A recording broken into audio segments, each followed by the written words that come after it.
Hey guys, so today, as you can tell from the title, I'm going to talk about some quick ways to get over your ex. So, I figured I'd touch on this because I just went through a breakup a month ago, and I was thinking about like the different ways how it takes for people to get over their exes.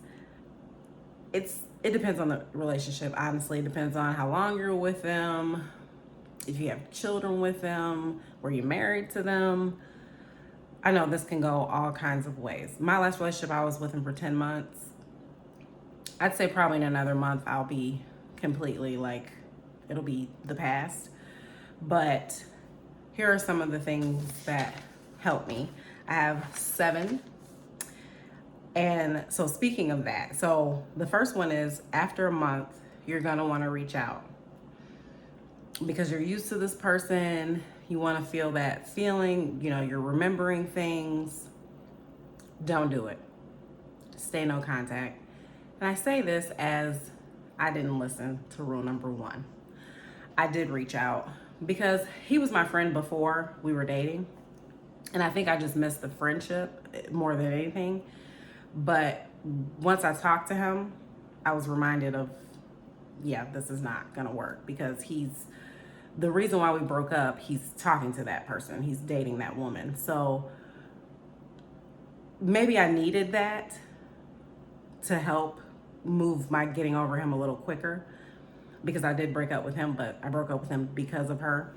But I think if you go no contact, you should stay no contact. That's usually what helps most people. And sometimes it's out of sight, out of mind.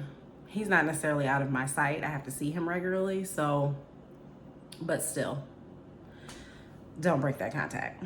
Number 2, don't chase someone who doesn't want you. I tell my daughter all the time, I'm like, if someone doesn't want you, first of all, women, ladies, don't chase any man. But why would you want to chase someone who does not want you? Where is that gonna go? Because if you chased him and he does, and you end up with him, he's most likely using you for something, or you're just a placeholder because you chased him and he was like, oh, okay, fine. He didn't go after you. He doesn't want you. So trust me, don't chase anyone. We don't chase, we attract. Number 3, if you dump them or they dumped you, either way, it most likely ended for a reason. And sometimes you need to sit back and think of what that reason is. A lot of times, as time goes on, you'll forget, unless it's really, really bad. But you'll forget. You'll kind of sit back and you'll be like missing them, or some memory will come up, or some place you went to. But there's usually a legit reason, whether they broke up with you or you broke up with them, that you guys should not be apart. And that's not to say that some people don't come back and they're friends, or some people don't get back together. It happens all the time. I don't know. It happens for some people, not for most. So think about, maybe even sit and write the reasons that you shouldn't be with them, or the reason why you broke up with them. And you read through that list every time you think about going back. Number 4, if you don't need closure.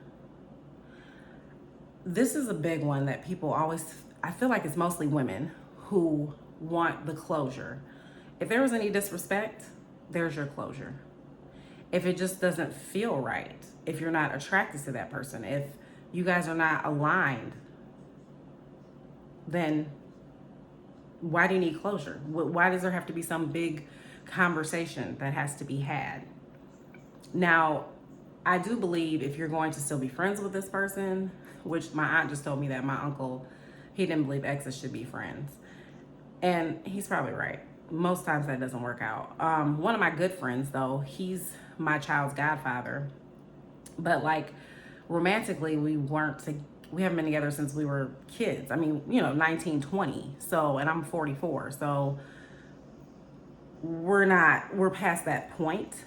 that error of time, but that's not the case for everyone. That's not going to be the case for most people. So the whole closure thing, I think sometimes you think that if you get that closure, it's going to change something. It's going to either change his mind or your mind, or some aha moment's going to happen. Chances are it's not going to happen. So let it go. Number 5, get rid of all the pictures. Now, if you have children with this person, that's not going to be as easy to do. But the first thing I did was deleted all the pictures I had of us, of him, got rid of all of them. That doesn't necessarily do something for everyone. Some people are good with hanging on to pictures from exes. Me personally, I don't see the point. When it's over, it's over. When it's done, it's done. I got rid of all the pictures. Any memorabilia, unless it's like he bought you some piece of clothing. Like, I have things that he's purchased for me. I'm not getting rid of any of that. But pictures, yes. I feel like that's definitely helpful. Number 6, take care of yourself. Start doing the things that you were doing before that relationship. A lot of times you're not doing the things that you were doing before that relationship once you get in it. And so it's almost like you have to re-find yourself again, or figure out what it is you like to do on your own. So jump into that. Get therapy if you need therapy. Work out more. But think about what you used to do before them. Because a lot of times you get in relationships and they take up a good bulk of your time. You've spent all this time with this person, so the things you used to do with that time, you no longer do. Get back to that. Number 7, what I just mentioned. You should not be friends with your ex. Now, like I said, this is situational. Different situations cause for different things. I will say, I want to say 8.5 out of 10 chances being friends with your exes is probably not gonna work out. Either someone still has lingering feelings, or something's gonna happen and you guys are gonna end up back in a relationship. And that's not always necessarily bad. Like I said, there are people who've broken up and gotten back together. But I do think the friendship thing is a slippery slope. Slippery slope. You got to be careful with that. I think if you have children, yeah, you're gonna try to get along. You don't necessarily have to be BFFs, but you're definitely gonna try to get along if there's kids involved. But if not, it's probably best not to be friends. And like I said, in my situation, I was friends with him before I dated him. And so letting go of that friendship is even harder than letting go of the romantic part, because I had a good time with him. You know, I enjoyed spending time with him. So that can be hard to let go. So if you ended up dating a friend who was a friend before you dated him, you got to think about that. You might not be friends with him once it ends. So these are my 7 quick ways that you could possibly get over your ex. But I will tell you this. Don't let other people tell you how long it's supposed to take you to get over someone. There's no time frame on that. You have to work through the feelings and emotions. You have to feel whatever it is you're feeling. One thing that I think is important that some people don't agree with is venting. I think that you should talk about it. You should talk it to death. You should talk it to the point that you're sick of yourself. That when you think of that person, you're like, girl, stop thinking about him. Stop talking about him. Like, no. You know what I'm saying? Like, vent about it to the point that you don't even want to talk about it anymore. And if a friend doesn't want to listen to you, they might not be much of a friend. But that's also why I say maybe you need therapy, so you can talk to a therapist and they can listen to you talk about it for however long you need to talk about it. But don't let people tell you, you should be over this already. It's been such and such amount of time. No. I had an ex, we were together for 5 years. I'm not gonna lie, it probably took me 3 years to get over him. Now, I will say we went back and forth after the 5 years. Like, it was kind of like push and pull type thing. So that didn't help with getting over him. But I just don't think that there's a time frame. Like I said, this past relationship, it lasted 10 months. I think by December, I'll be good. Like, it's been a month. I backslid by, contacting him, but by December, it'll be someone I used to know, someone I used to date. It won't be whatever. Right now, it's not really what it was a month ago, but it just takes time. It's the memories. It's you used to do this with this person. I mean, even certain things, like there's certain things I eat now that I didn't used to eat because of him, that he introduced me to. There's things that I'm interested in that he brought up that now I'm interested in because of him. Or there's a song.